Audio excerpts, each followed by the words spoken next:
A'udzubillahi minasyaitonirrajim. Bismillahirrahmanirrahim. Pemirsa yang dirahmati oleh Allah, hari ini kita melanjutkan lagi pembacaan kitab Al-Hikayat fi Fudhulis Shalawat ala Sayyidis Sadat. Al-Hikayatul Ashirah. Tanpa terasa kita sudah sampai pada hikayah yang ke-10. Fi qissati imra'atin lati kanat laha waladun musrifun. Pada kisah seorang perempuan yang mana dia memiliki seorang anak yang musrifun. Musrifun ini bisa kita katakan semena-mena. Anaknya yang bejat mungkin ya, yang nakal, yang semena-mena, yang menyia-nyiakan dirinya sendiri. Qila, diceritakan, inna mra'atan kana laha waladun musrifun ala nafsih.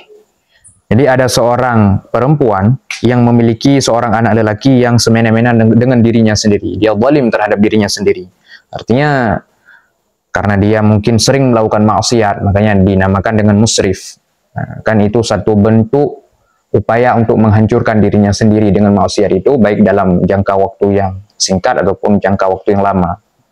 Wa kanat ummuhu ta'muruhu bil khairi wa tanhahu 'anil fahsya'i wal munkar.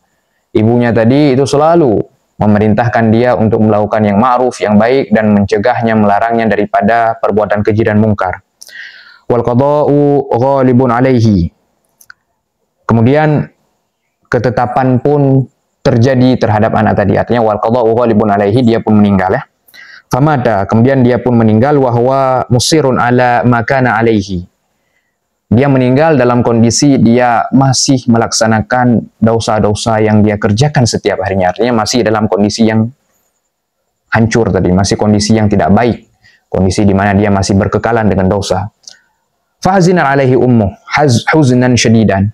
Maka yang susah waktu itu siapa? Ya jelas ibunya. Ibunya merasa kesusahan dengan rasa gundah gelisah, susah yang sangat besar. Haitsu mata ala ghairi taubah, karena dia menyadari bahwasanya anak lelaki kesayangannya meninggal sebelum sempat bertaubat. Fatamannat antarahu fil manam fara'athu wa huwa yu'zabu. Kemudian dia pun mengharapkan, sangat ingin untuk dapat melihat bagaimana kondisi anaknya setelah meninggal. Maka dia pun dengan izin Allah, dia melihat bagaimana kondisi anaknya di dalam mimpinya. Dan dia melihat bahwasanya anaknya sedang diazab, sedang disiksa. Fasdadat alaihi husnan, maka ketika dia mengetahui apa yang terjadi pada anaknya, bertambah-tambah kesusahannya. Falamma kanat ba'da muddah, maka ketika beberapa waktu yang berlalu, ra'adhu, dia kembali melihatnya di dalam mimpinya, bahwa ala hayatin hasanatin fi farhin masrurin. Namun kondisinya berbeda dengan sebelumnya.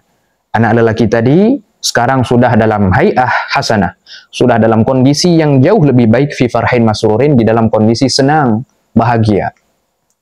Fasa'alathu an halihi.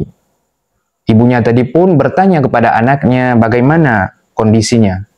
Waqalat, ibunya mengatakan, ya waladi, inni ra'aituka tu'zabu fabima nilta hadza. Tu'zibu, wahai anakku, aku melihat engkau diazab. Fabima nilta hadza. Sekarang engkau berada dalam kondisi yang jauh lebih baik daripada sebelumnya. Bagaimana engkau memperoleh ini? Faqala laha, maka anaknya pun menjawab, ijtaza rajulun musrifun ala nafsih. Nah, pada suatu hari melalui ataupun datang melewati pekuburan kami rajulun musrifun, seorang lelaki yang juga sama sepertiku. Artinya rajulun musrifun, lelaki yang semena-mena terhadap dirinya, mungkin ahli maksiat ya. Ala nafsihi biturbah. Turbah ini maknanya di wilayah pemakaman dia. Allati ana fiha, yang mana di turbah, di area di mana aku berada di sana. Artinya mungkin lelaki tadi melewati pemakamannya anak lelaki tadi. Wa nadhara ilal qubur, kemudian fa nadhara ilal qubur, kemudian lelaki yang yang semena-mena terhadap dirinya tadi, lelaki ahli maksiat tadi, kita katakan saja begitu, dia pun melihat ke arah kuburan. Wa tafakkara fil ba'tsi wan nusyur, kemudian dia pun tercengang.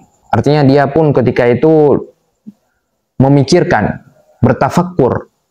Seketika dia teringat kepada kebangkitan dan nusyur. Kebangkitan dan sama juga kebangkitan, artinya dia teringat kepada kematian, kepada alam akhirat. wa'tabara bil mauti fabaka ala zallatihi. Kemudian dia pun mengambil ibrah, mengambil pelajaran daripada kematian, dan dia pun menangis terhadap ketergelinciran yang sudah terjadi kepada dirinya. Yang dia menyesal ya.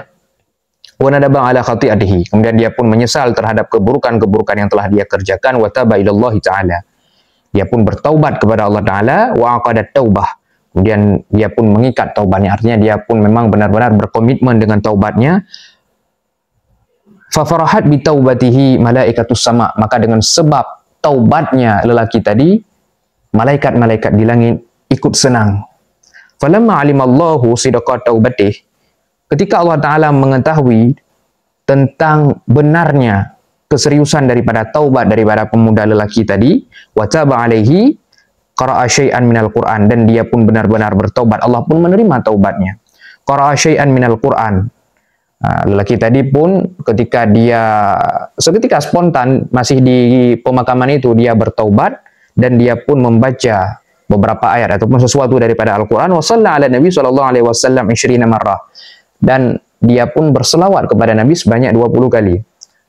Wahda sawabahu li ahli turbah allati ana fiha. Kemudian dia pun menghadiahkan pahala salawat tadi kepada seluruh ahli turbah, artinya ahli makbarah itu, kepada seluruh penghuni pemakaman itu. Kan tidak hanya seorang, banyak penghuni pemakaman di sana. Ana fiha. Kemudian anak tersebut menceritakan, kebetulan aku ada di sana dan aku juga kecipratan pahala salawat yang dia hadiahkan kepada seluruh penghuni pemakaman itu. Aku pun ikut kebagian. Faqasama sawabaha alaina. Maka pahala daripada salawat pun terbagi kepadaku, kepada kami. Fana bani min zalika khair. Maka fana bani, maka aku pun diganti. Artinya Allah Ta'ala menggantikan kondisiku yang semula dalam kondisi diazab, kemudian berada dalam kondisi yang penuh kesenangan ini, min zalikal khair, daripada kebaikan tadi, daripada kebaikan yang dihadiahkan daripada salawat tadi. Faghafarallahu li bihi. Maka Allah mengampuni aku dengan sebab hadiah pahala salawat yang dikirimkan oleh pemuda random tadi yang kebetulan datang ke sana. Minal khairi ma taraina. Maka hawah salali minal khairi ma taraina, dan aku pun memperoleh kebaikan sebagaimana yang engkau lihat wahai ibuku. Fa'alami ya ummah anna salata ala nabi. Maka ketahuilah wahai ibu, ibunda tercinta, anna salah, bahwasanya salawat ala nabi sallallahu alaihi wasallam, kepada nabi sallallahu alaihi wasallam, nurun fil qubur, merupakan cahaya di dalam kuburan. Wa takfirul lidzunub, dan merupakan penghapus, penghilang bagi segala dosa-dosa. Wa rahmatun lil ahya wal amwat, dan rahmat bagi orang yang hidup maupun orang yang sudah meninggal. Nah, bisa Anda lihat sumbernya di dalam kitab Majallal Asrar wal Haqaiqu fi ma yata'allaqu bi salati ala khairil khalaiq. Majallil Asrar halaman 25.